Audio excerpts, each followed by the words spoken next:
The bright morning sun shone through the old blinds, illuminating the small room. The sleepy woman, lying on the bed, squeezed her already closed eyes shut tightly. Today was a day off, and there was no need to get up too early. Andrea! Andrea! Open up! Suddenly came a familiar male voice from behind the front door. The walls in the old 3-story house were so thin that even quiet conversations of neighbours could be heard. "What do you want?" the woman called back, then stood up, threw on a robe and walked to the door. "Do you know what time it is? It's a day off. I want to sleep in." "Open up, Andrea! Don't make me get the keys." The man's voice sounded threatening.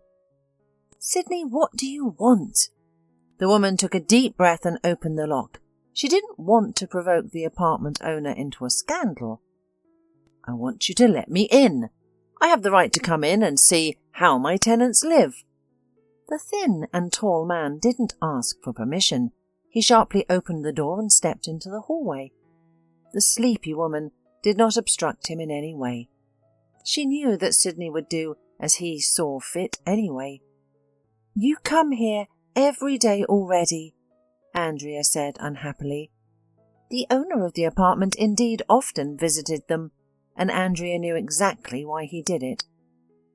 About a year ago, Sydney had been released from prison, where he had served 5 years for robbery and death threats. By the time he was released, his mother had already died, leaving her son 2 small apartments in a dilapidated house. To have some income, the man decided to find tenants. He rented one apartment to Andrea and her young daughter, and he settled in another apartment in a neighbouring entrance. The attractive woman immediately caught the former prisoner's eye. He hoped that Andrea's heart would sooner or later melt, and she would definitely pay attention to him. However, the woman did not like Sydney at all. The arrogant man, with tattoos and yellow teeth from cigarettes, had no chance to attract the blonde, slender woman. Andrea was generally afraid of such characters. She had already had a sad relationship with her daughter's father. She didn't want to tie her life to dubious men any more. "How are you doing? Is everything working? Water, lights, heat?" The landlord paced around the apartment, pretending to be concerned about comfort. "Yes, everything's fine. We have no complaints," Andrea replied briefly, and adjusted the robe she had hastily thrown on. She was getting uncomfortable with the man's furtive scrutiny of her. "You still haven't thought about going out for a cup of coffee with me?" A couple of days ago, he had already made this proposal to Andrea. However, the woman had tactfully refused him. "Sydney, I'm not in the mood for a date right now. You know I'm looking for a job. If I don't find one, I won't have money for rent. So it's in your best interest not to distract me from my search," the woman said as diplomatically as she could. She was afraid to refuse an ex-con too harshly. "Andrea, what a short-sighted woman you are. If you'd agree to go out with me, you wouldn't have to pay." Sydney shrugged, then approached the woman and slid a lustful glance at her slender figure. Andrea moved away from the pressing admirer and tried to get him out of the door as quickly as possible. "Look, I'm only recently divorced, and you're already offering me a relationship. Let me recover.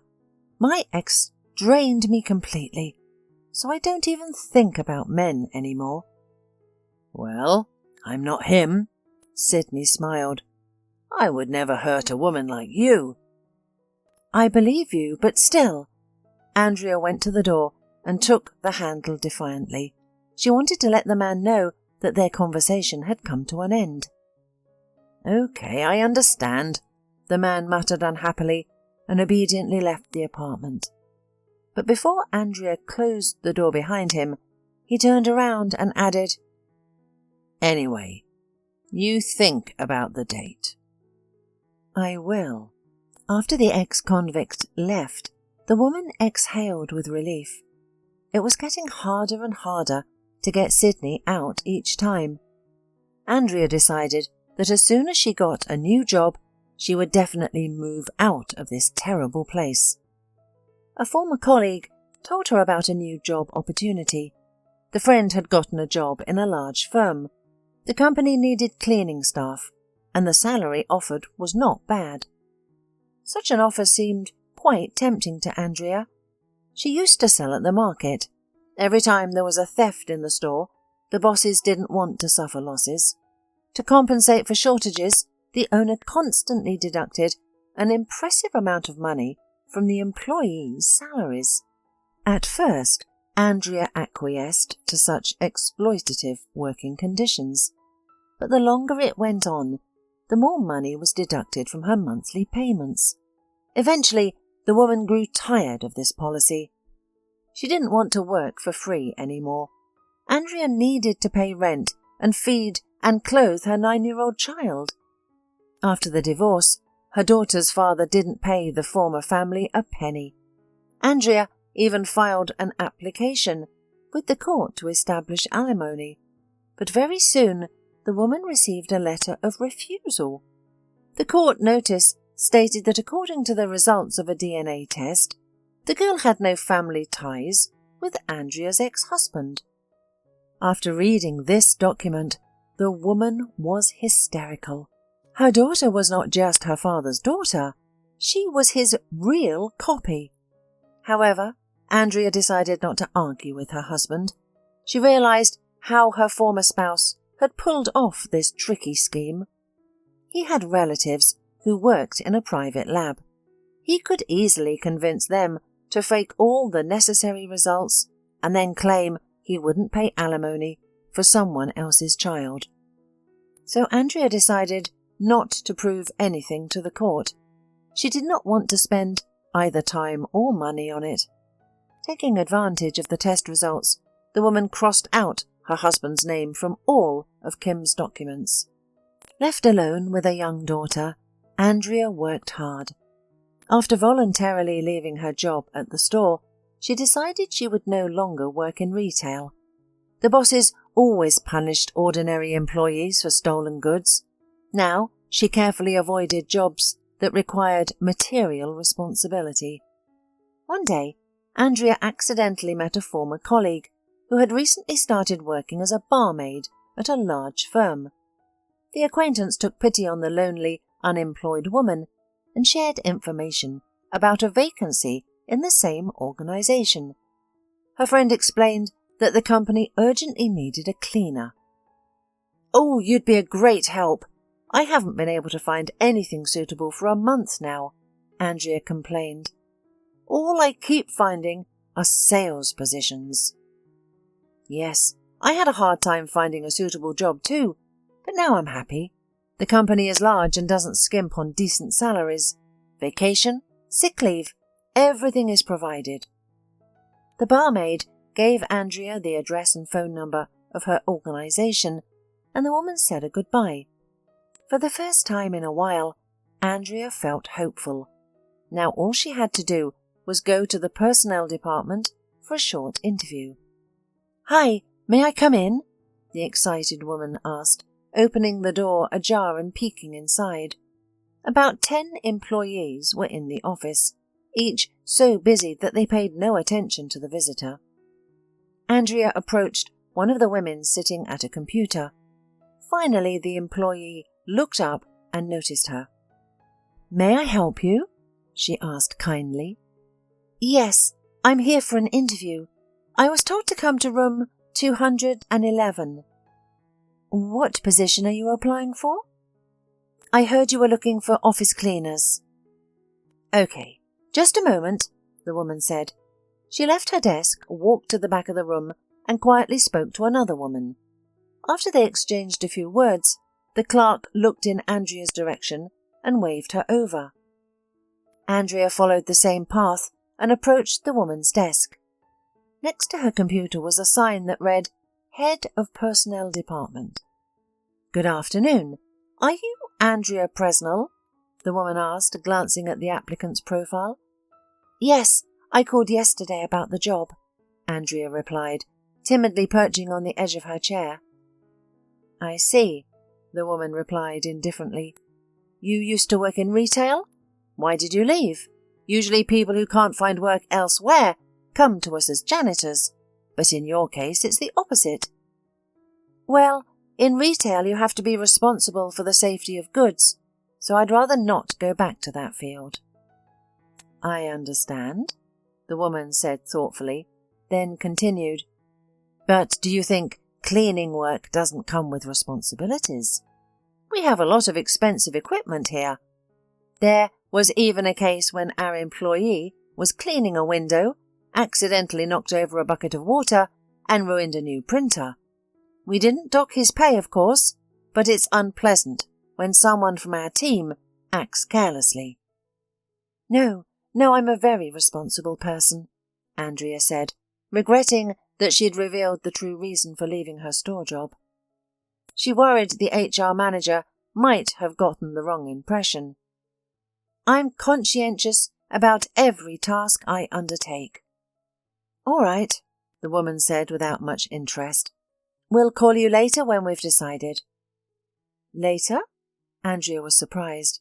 She suddenly realized that this standard response meant she wasn't suitable for the position. Feeling hurt, Andrea even wanted to cry. She had been so hopeful about this job that she'd already planned steps to move out of her troubled home. Yes? You don't think you're the only candidate, do you? So, I'll be in touch. The woman turned her attention back to her computer, ending the conversation. Lowering her gaze, Andrea slowly stood and headed for the exit. Her eyes began to fill with tears, but before she could cry, she was called back by a man in a suit who had been sitting at a neighbouring table, observing the exchange. Mrs. Presnell, come back, please. A tall, imposing man with a loud voice stood up and approached the head of the personnel department. Well, Bridget, what are you thinking? What other candidates do we have? While you review all of them, we'll be covered in dust. Hire Mrs. Presnell. Have her start work tomorrow. Are you sure, Mr. Lyle? The woman's tone changed noticeably. She doesn't even have any experience. Bridget, the man looked reproachfully at the employee.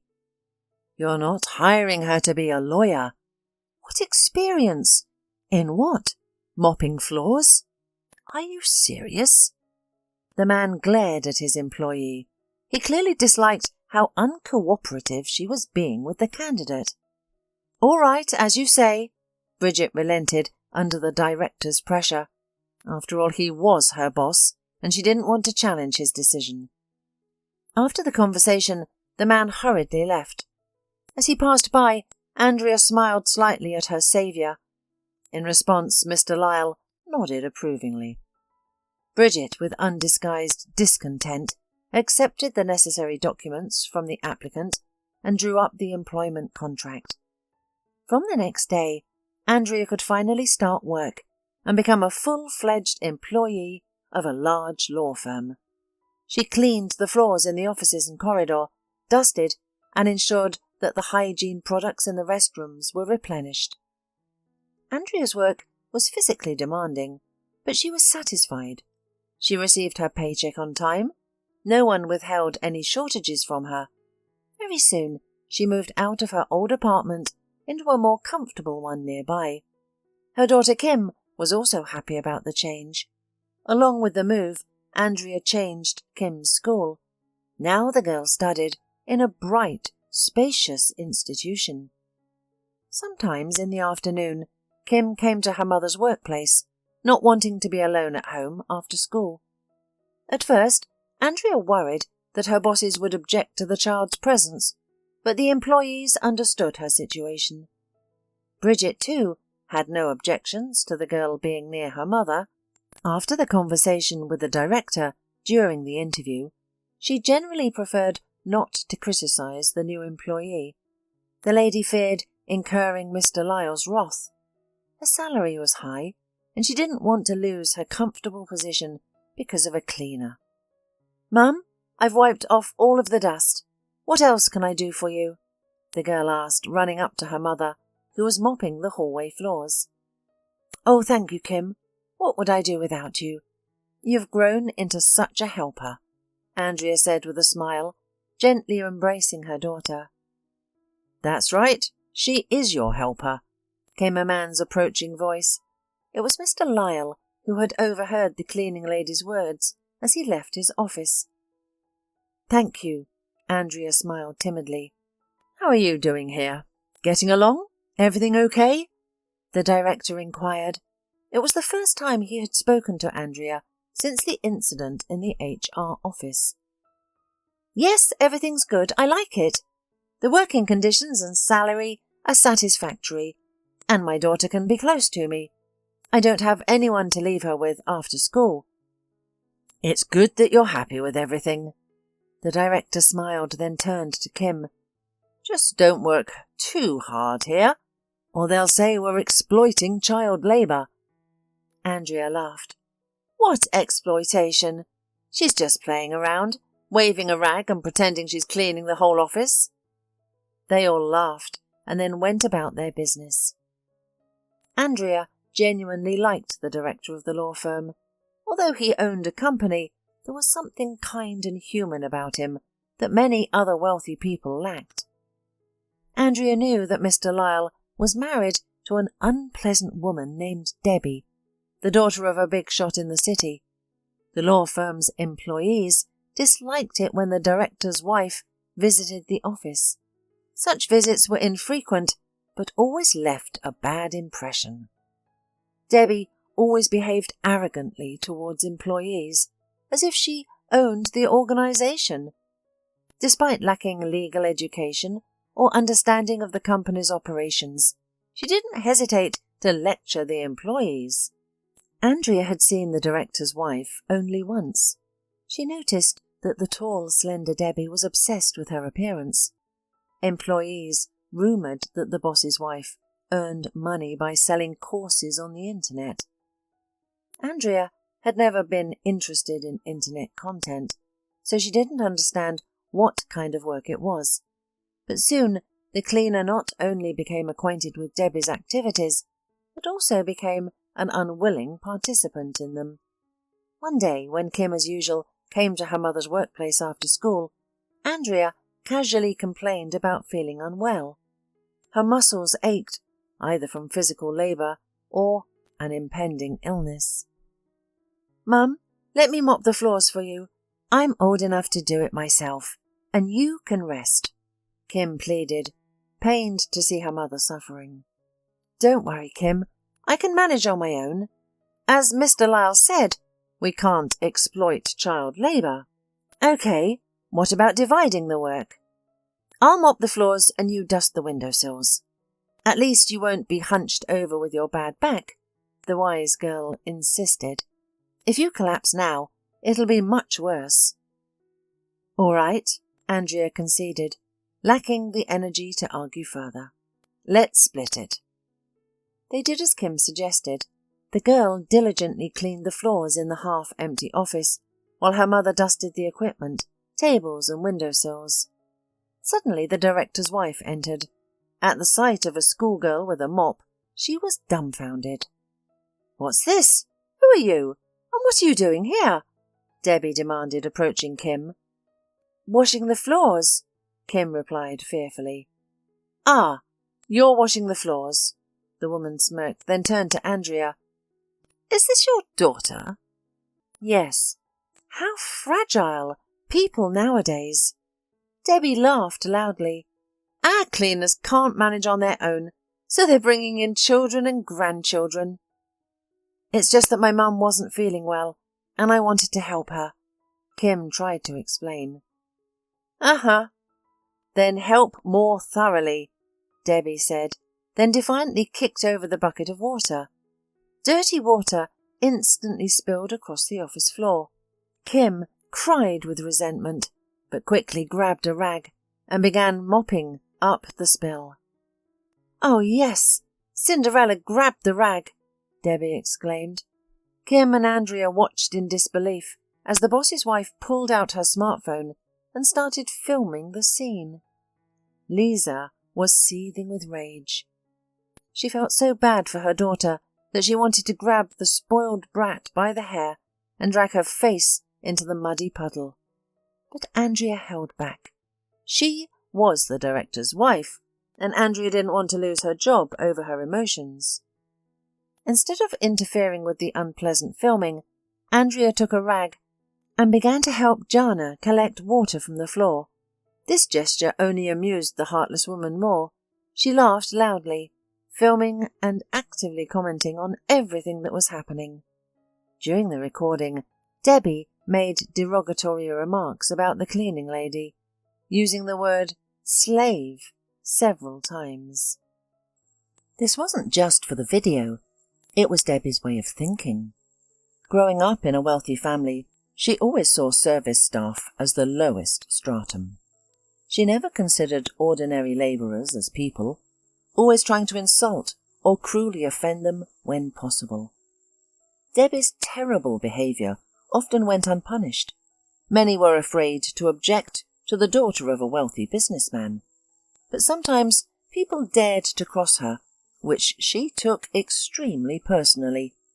Vindictive Debbie always avenged the perceived offender. Because of her, waiters, maids, and other working-class people had been fired multiple times. This nasty character of Debbie's always caused disputes with her husband. Mr. Lyle didn't divide people into castes. For him, any profession was honourable. He couldn't understand his wife's attitude towards workers, especially since without them, she wouldn't even be able to brew herself a cup of coffee.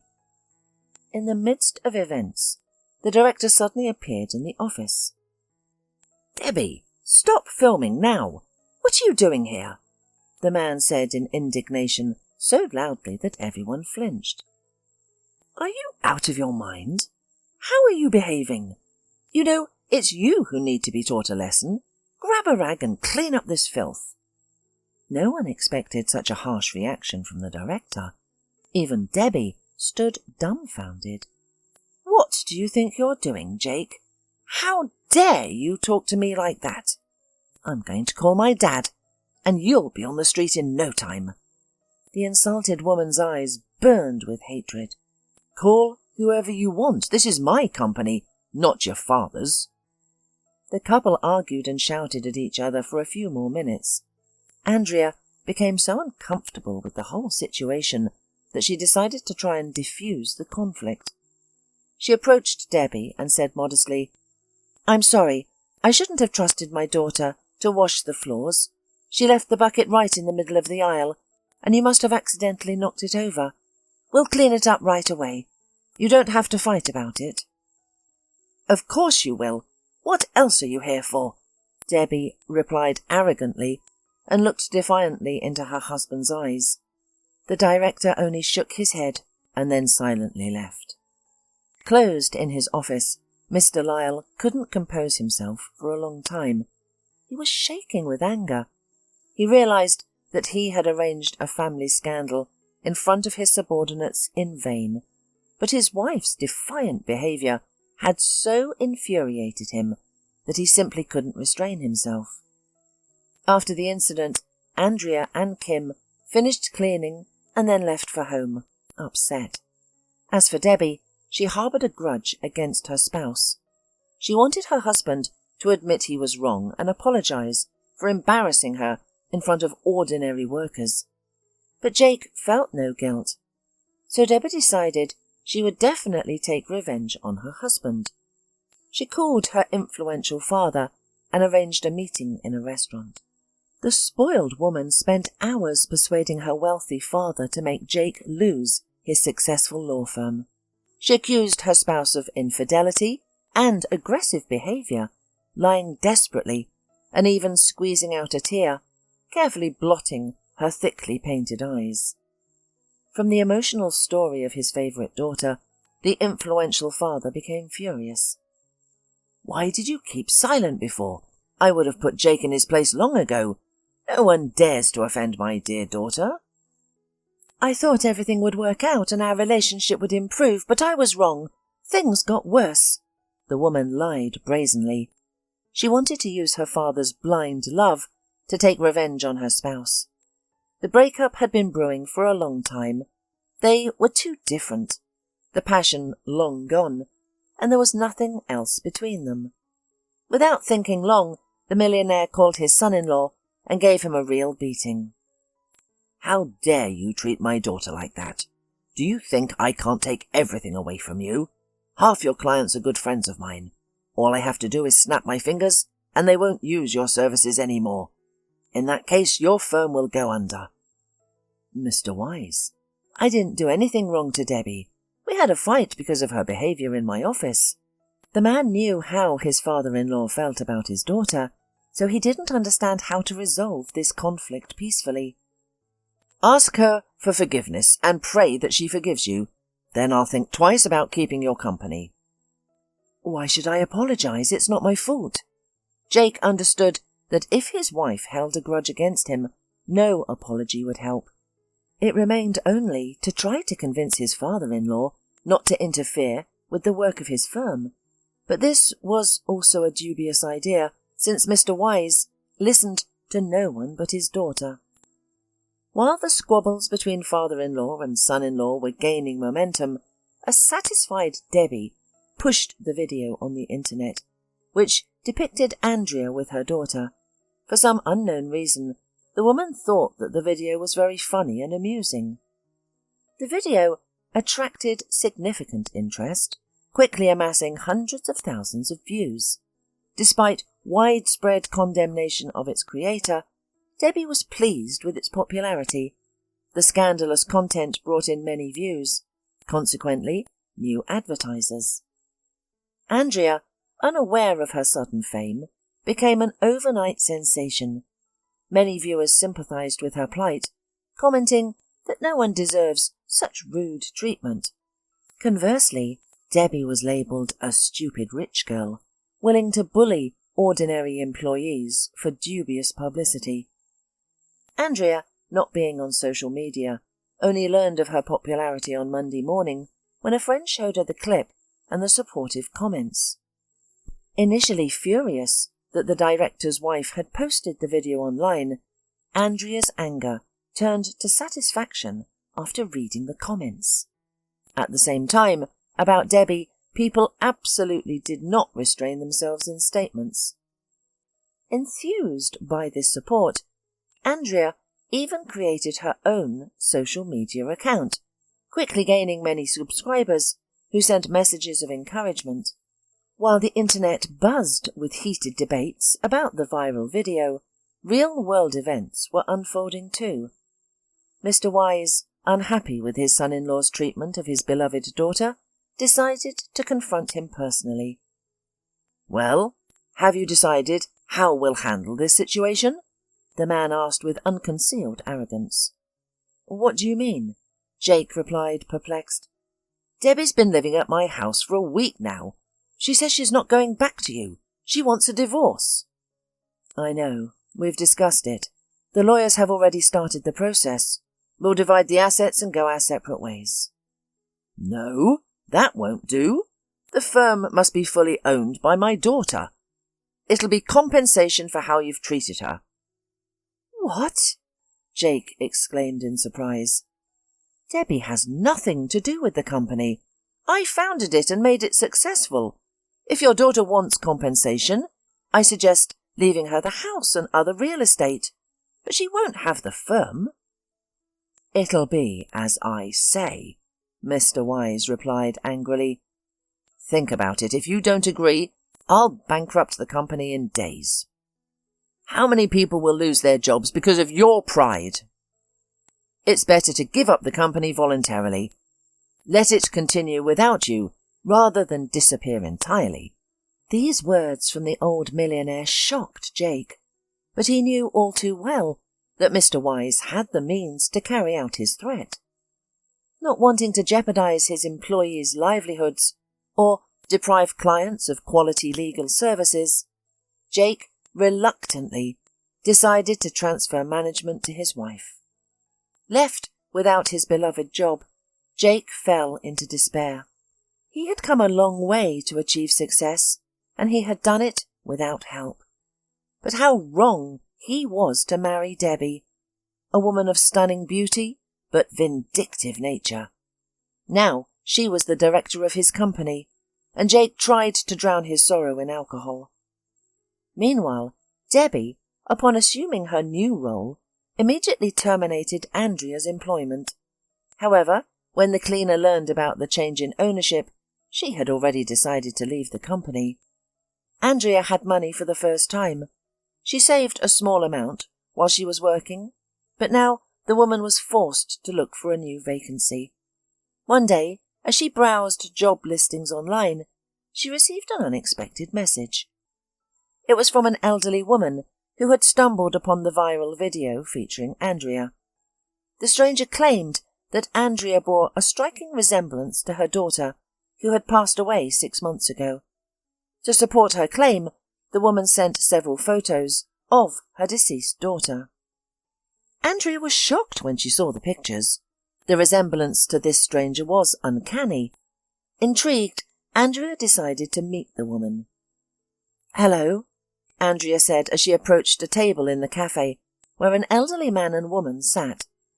Lisa recognized the woman as the stranger who had messaged her. The couple greeted her, looking at each other in amazement. "You're the spitting image of our daughter.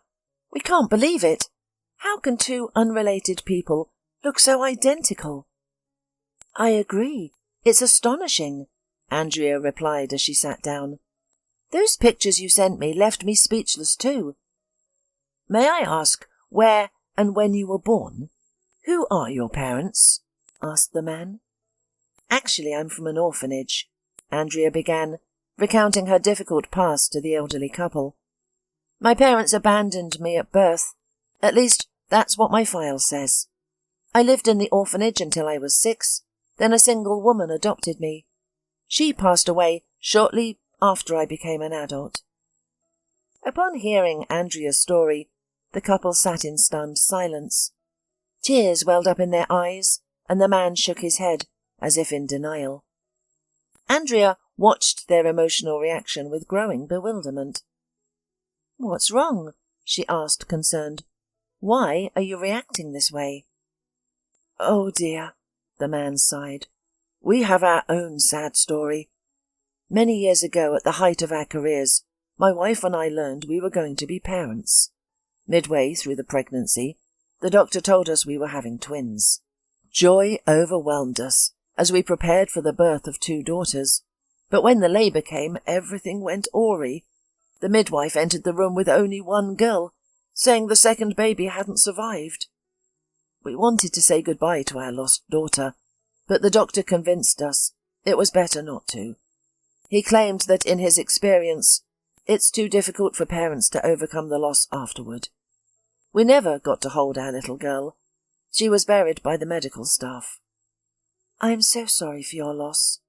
For parents, there's nothing worse than losing a child," Andrea said sadly, but she still didn't understand how this story related to her. "Andrea, after seeing you in the video, my wife and I began to doubt that our Brooks twin had died at birth. Back then, it wasn't uncommon for people to kidnap babies and sell them to childless parents. We now suspect we might have been the victims of such a criminal group." "You think I'm the twin girl?" the woman gasped. "We don't rule out that possibility. Your age matches our deceased daughter's exactly. You even share the same birth month." "But if I was kidnapped to be sold, how did I end up in an orphanage?" "We're not sure. Perhaps something went wrong for the kidnappers. If they'd returned you, they'd have faced jail time. So they might have abandoned you at the orphanage and fabricated your file." "But how can you verify this? What if you're mistaken, and I'm not your daughter?" "We've considered that too. To be certain, we'd need to do a DNA test. If you're willing, of course."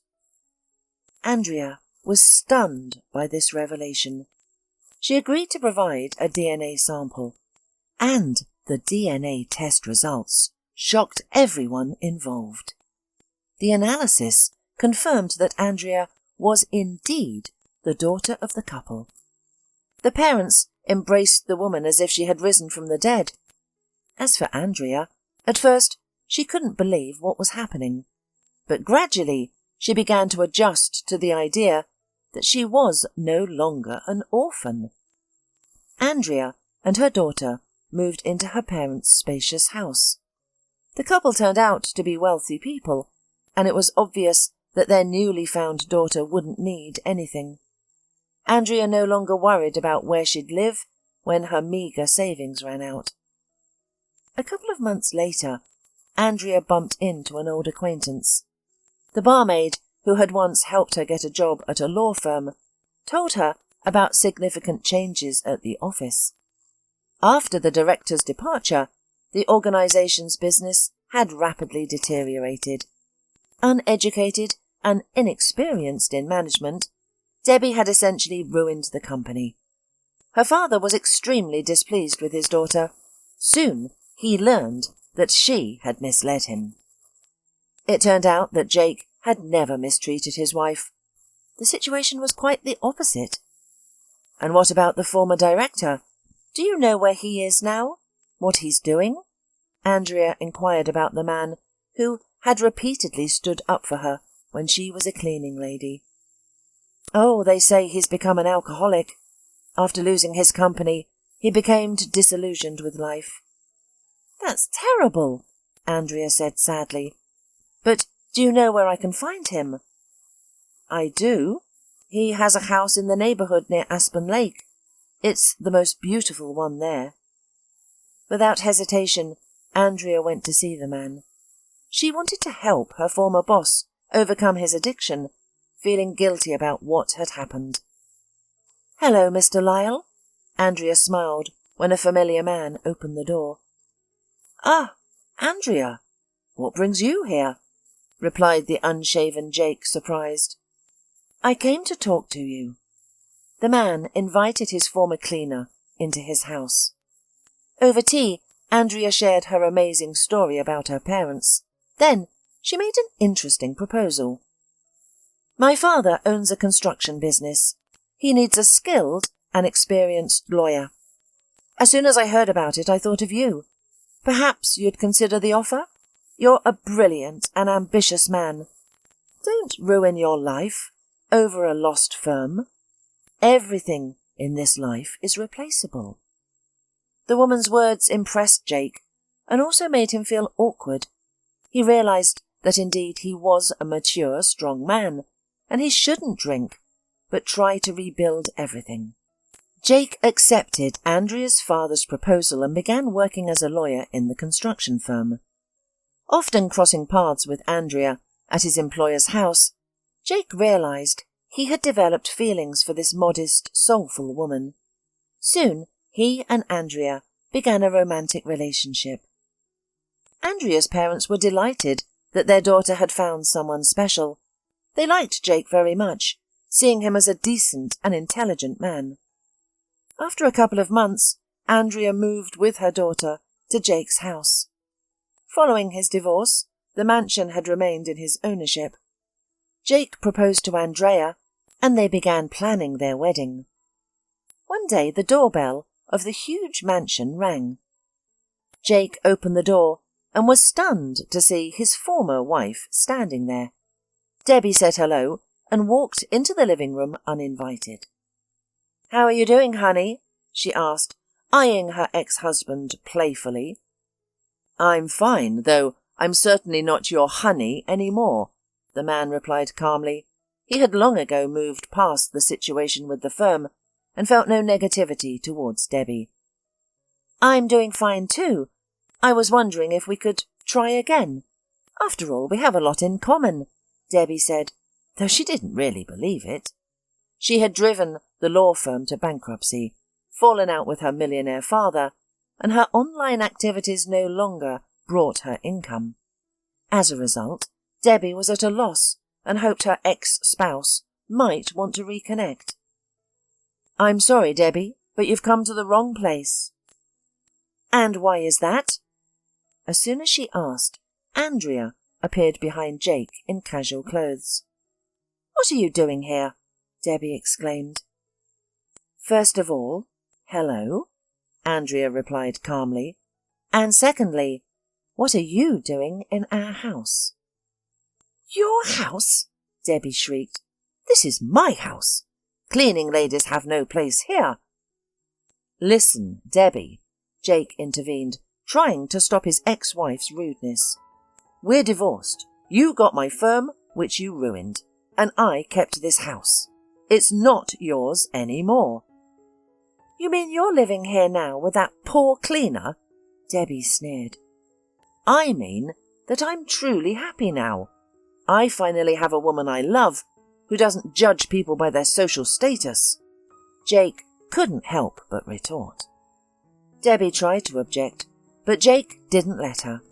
He simply escorted her out and told her not to bother them again. Andrea was grateful that her fiancé had stood up for her once more.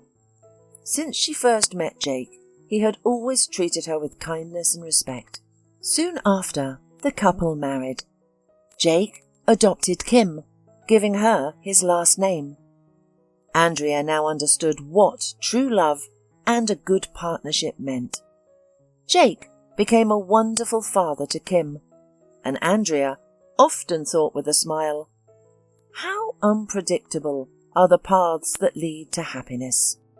Mine came through a spilled bucket.